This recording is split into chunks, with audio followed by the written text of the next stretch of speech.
коомдук бирикмелер жана укук коргоо органдарынын өз өтүнүчтөрүнө ыкчам негизинде жооп ала турган шарттар эми өзүбүздө Ош шаарыбызда түзүлүп жатат.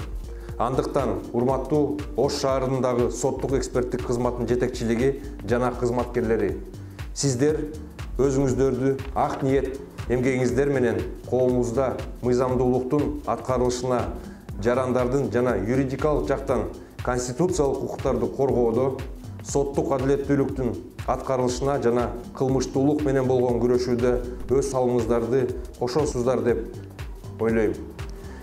Сиздерге, ишиңиздерге ийгилик каалайм.